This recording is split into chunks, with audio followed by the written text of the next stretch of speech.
তুমি কি জানো, কিছু ছোট আচরণই মানুষকে তোমাকে কম মূল্য দিতে শেখায়? তুমি কি নিজের অজান্তেই এমন কিছু করে ফেলছ?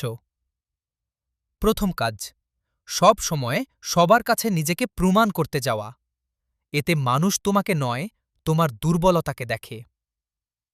দ্বিতীয়, সব কথায় অতিরিক্ত ব্যাখ্যা দেওয়া। যেখানে দরকার নেই সেখানে বেশি বলা তোমাকে ছোট করে দেয়। তৃতীয়, নিজের সীমা না থাকা, না বলতে না পারা।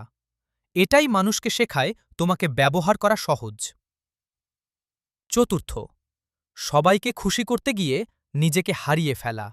এভাবে তুমি নিজেরই গুরুত্ব কমিয়ে দাও। পঞ্চম, যে মানুষ তোমাকে সম্মান দেয় না তার সাথেই লেগে থাকা। এটাই সবচেয়ে বড় আত্মসম্মান নষ্টের কারণ। মনে রেখো, মানুষ তোমাকে ততটাই মূল্য দেবে যতটা তুমি নিজেকে দাও।